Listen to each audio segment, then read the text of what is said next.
Juntos mais uma vez para o nosso estudo em grupo. Estamos lendo Ação e Reação. André Luiz e Chico Xavier nos falam sobre a vida no mundo espiritual nesse 9º livro da coleção. Hoje vamos estudar o capítulo 4, Alguns recém-desencarnados. Atingíramos largo recinto construído à feição de um pátio interior de proporções corretas e amplas.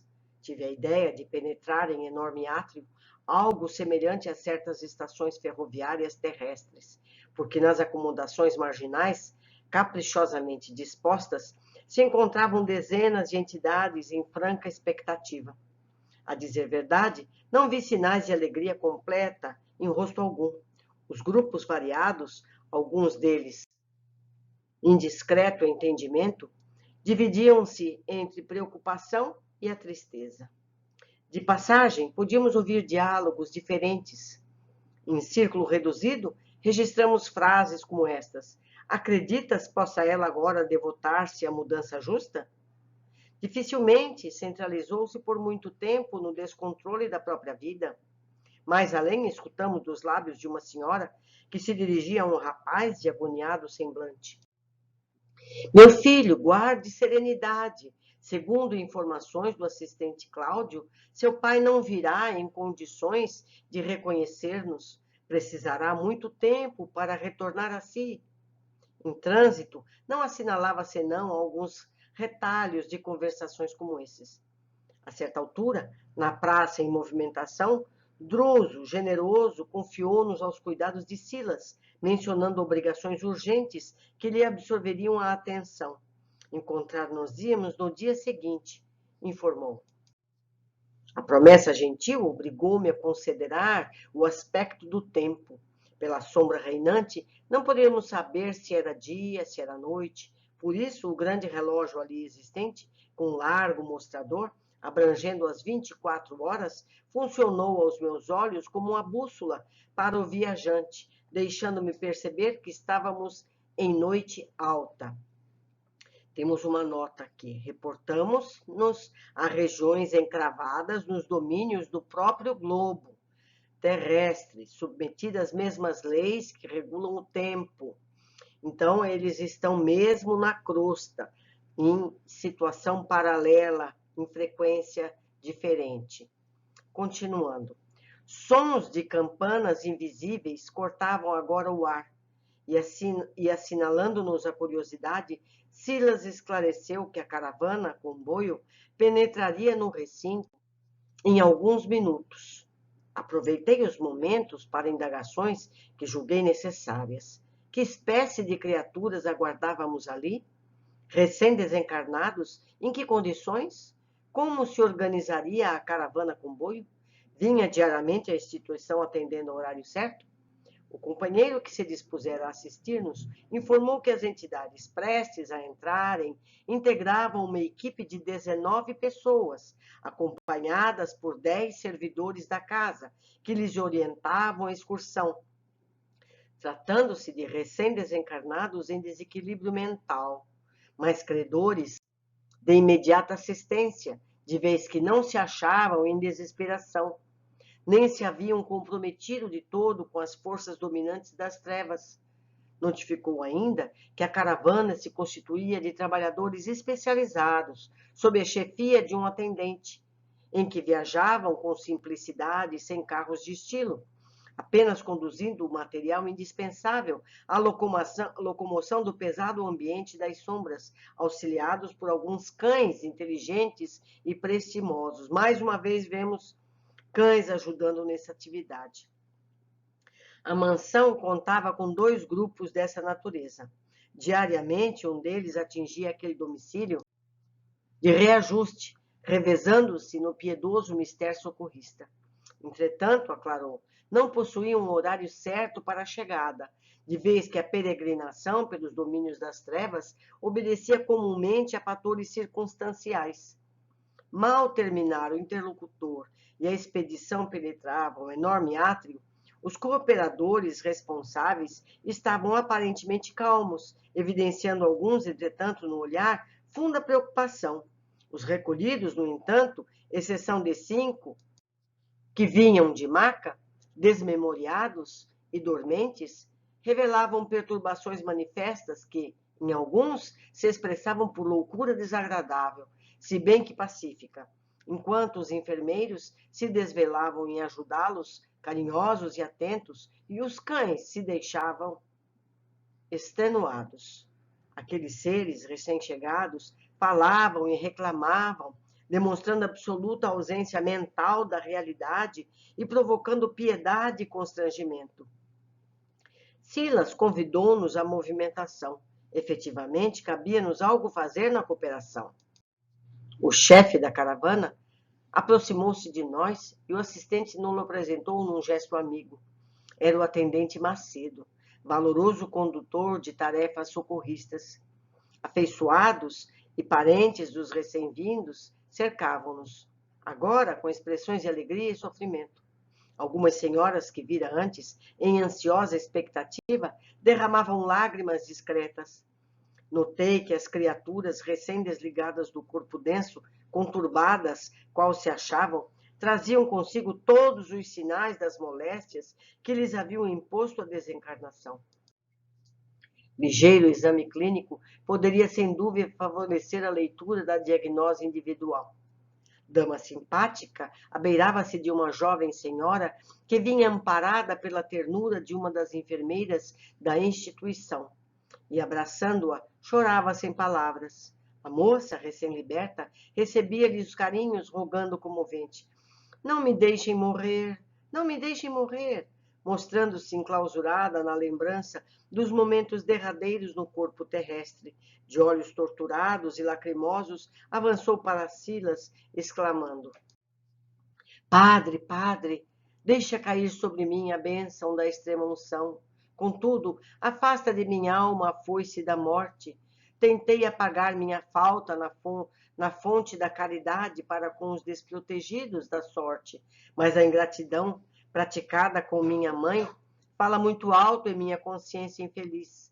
Ah, porque o orgulho me encegueceu assim tanto, a ponto de condená-la à miséria?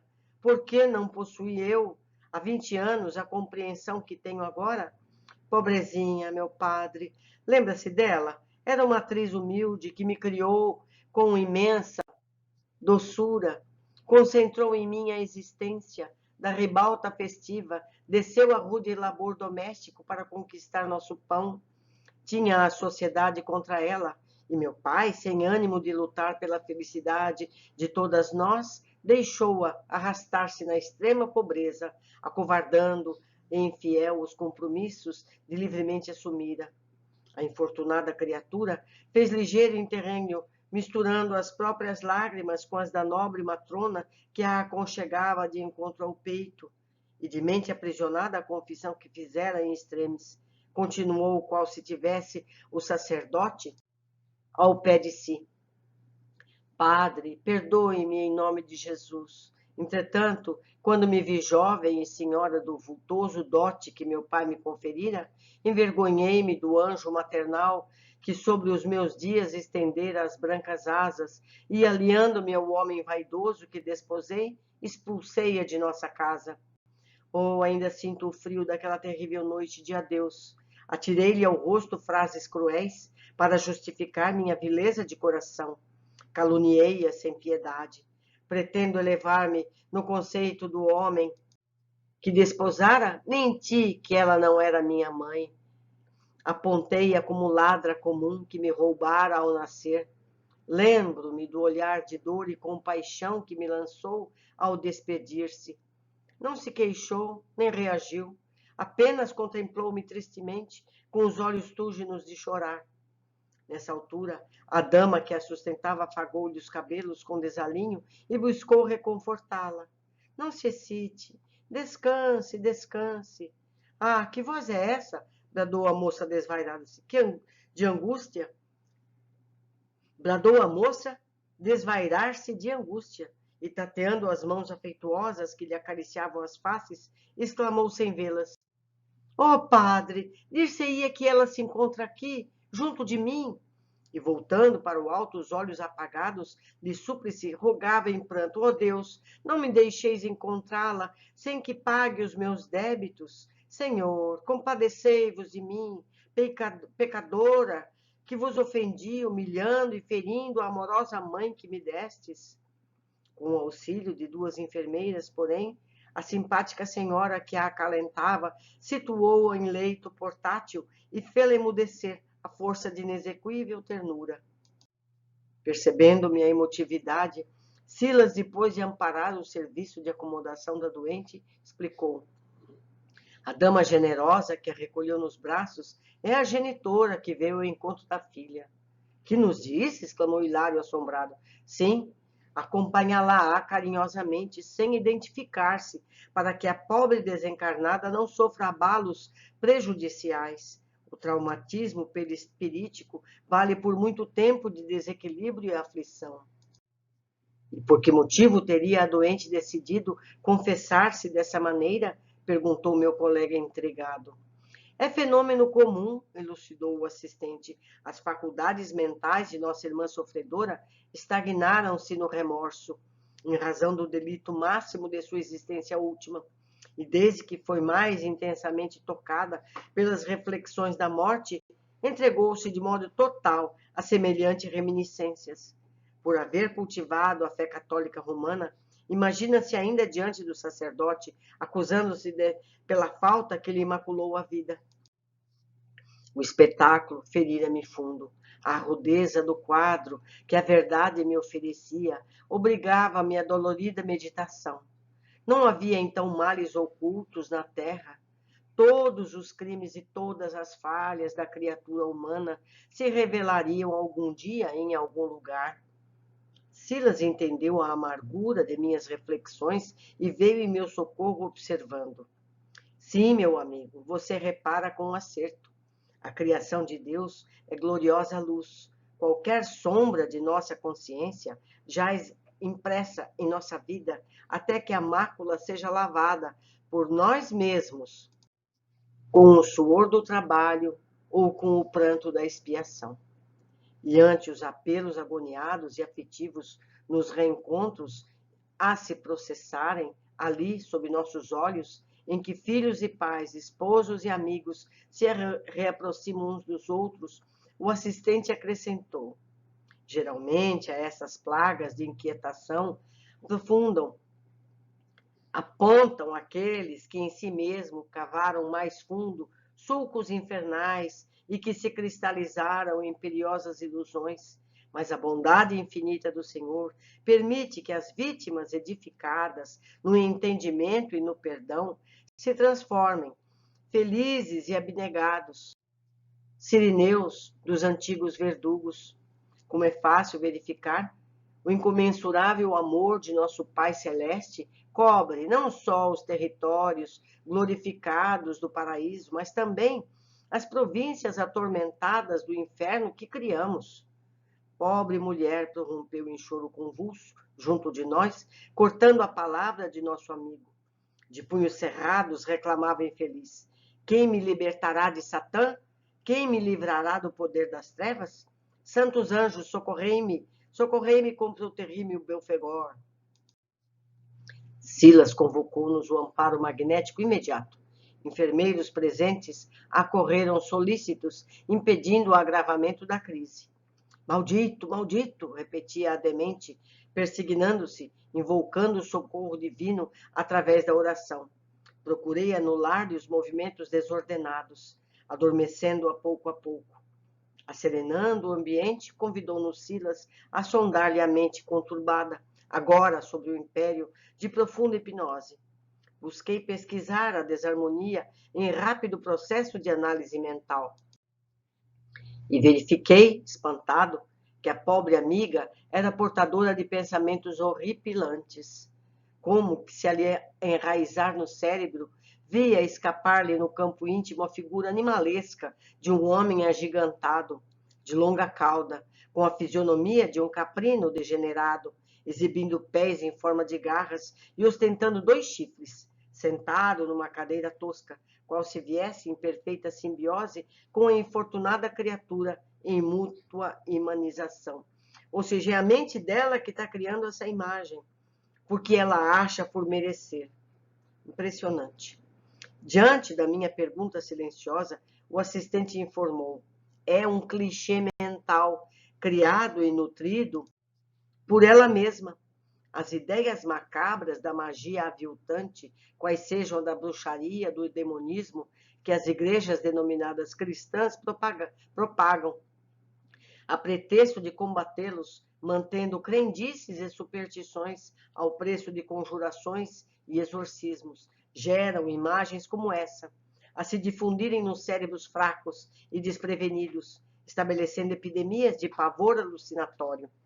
As inteligências desencarnadas, entregues à perversão, valem-se desses quadros mal contornados que a literatura feticista ou a pregação invigilante distribui na terra, a mancheias, e imprime-lhes temporária vitalidade, assim como um artista do lápis se aproveita dos debuxos de uma criança, tomando-os por base os desenhos seguros com que passa a impressionar o ânimo infantil. Eu deveria ter marcado de amarelo, então eu vou comentar aqui agora. Então, são criações mentais que ela tinha sobre o que ela achava merecer, que fez com que ela visse o que não existia, a não ser na própria mente, e sofre por isso. Veja como é importante a gente ter a consciência mais próxima da realidade, meus amigos. Por isso precisamos estudar, vamos continuar estudando. O esclarecimento se me deparava como oportuna chave para a solução de muitos enigmas. No capítulo da obsessão, em que os doentes começam atormentando a si mesmos e acabam atormentados por seres que se afinam com o desequilíbrio que lhes é próprio. Hilário, que observava atentamente o duelo íntimo entre a enferma prostrada e a forma pensamento que se lhe sobrepunha à cabeça, falou comovido. Lembro-me de haver manuseado há muitos anos na Terra um livro de autoria de Colin de Plance, aprovado pelo arcebispo de Paris, trazendo a descrição minuciosa de diversos demônios. E creio haver visto uma figura gravada nessa obra, semelhante à que temos sob nossa direta observação, confirmando o que foi dito, não é? Silas adiantou confirmando: isso mesmo, é o demônio Belfegor, segundo as anotações de Jean Weiner, que imprevidentes autoridades da igreja permitiam se espalhasse nos círculos católicos. Conhecemos o livro a que se refere. Tem criado empecilhos tremendos a milhares de criaturas que inadvertidamente acolhem tais símbolos de Satanás, oferecendo-os a espíritos bestializados que os aproveitam para formar terríveis processos de fascinação e possessão. Refletia quanto ao problema dos moldes mentais na vida de cada um de nós, quando o assistente, certo, me surpreendendo a indagação, acentuou bem-humorado: aqui é fácil reconhecer que cada coração edifica o inferno em que se aprisiona, de acordo com as próprias obras. Assim temos conosco os diabos que desejamos, segundo o figurino escolhido ou modelado por nós mesmos. O serviço assistencial, porém, exigia cautelosa atenção, e por isso removemos a enferma para o aposento limpo e bem posto que a esperava. Decorridos alguns minutos, voltamos ao átrio, então descongestionado e silencioso. Apenas algumas sentinelas da noite velavam, infatigáveis e atentas. Os tormentos entrevistos compeliam-me a pensar. Muito já estudara acerca de pensamento e fixação mental. Todavia, a angústia daquelas almas recém-desencarnadas me infundia compaixão e quase terror. Confiei ao amigo que nos acompanhava, bondoso, a indefinível tortura de que me via objeto, e o assistente esclareceu com sabedoria. Em verdade, estamos ainda longe de conhecer todo o poder criador e aglutinante encerrado no pensamento puro e simples. E, em razão disso, tudo devemos fazer por libertar os entes humanos de todas as expressões perturbadoras da vida íntima. Tudo que nos escravize a ignorância e a miséria, a preguiça e o egoísmo, a crueldade, ao crime e fortalecimento da treva contra a luz e do inferno contra o céu. E talvez porque desejasse ardentemente mais alguma anotação em torno do transcendente assunto, Silas ajuntou. Recorda-se de haver lido alguma memória alusiva às primeiras experiências de Marconi nos albores do telégrafo sem fio? Sim, respondi, lembro-me de que o sábio, ainda muito jovem, se consagrou ao estudo das observações de Henrique Hertz, o grande engenheiro alemão, que realizou importantes experiências sobre as ondulações elétricas, comprovando as teorias da identidade da transmissão entre a eletricidade, a luz e o calor radiante, e sei que, certa feita, tomando-lhe o oscilador e conjugando-o com antena de Popov e com receptor de Branly, no jardim da casa paterna, conseguiu transmitir, sem fio, os sinais do alfabeto Morse. Mas que tem isso a ver com o pensamento? O assistente sorriu e falou: a referência é significativa para as nossas considerações. Além dela, volvamos à televisão, uma das maravilhas da atualidade terrestre. E acrescentou: reporto-me ao assunto para lembrar que na radiofonia e na televisão, os elétrons que carregam as ondulações da palavra e os elementos da imagem se deslocam no espaço com velocidade igual à da luz, ou seja, 300 mil quilômetros por segundo. Ora, num só local podem funcionar um posto de emissão e outro de recepção, compreendendo-se que, num segundo, as palavras e as imagens podem ser irradiadas e captadas simultaneamente, depois de atravessarem imensos domínios do espaço, em fração infinitesimal de tempo. Imaginemos agora o pensamento, força viva e atuante, cuja velocidade supera a da luz. Eu devia ter marcado de amarelo. Emitido por nós, volta inevitavelmente a nós mesmos, compelindo-nos a viver de maneira espontânea em sua onda de formas criadoras, que naturalmente se nos fixam no espírito quando alimentados pelo combustível de nosso desejo ou de nossa atenção. Vocês perceberam o que ele explicou? A energia da luz viaja mais lentamente que do pensamento. Se a energia da luz, que leva os elétrons de um ponto ao outro, eu lembro aqui o telefone, a gente agora, pelo telefone, o WhatsApp, você telefona, você fala, você vê a imagem das outras pessoas que estão do outro lado da Terra, não é? Instantaneamente. Não é verdade?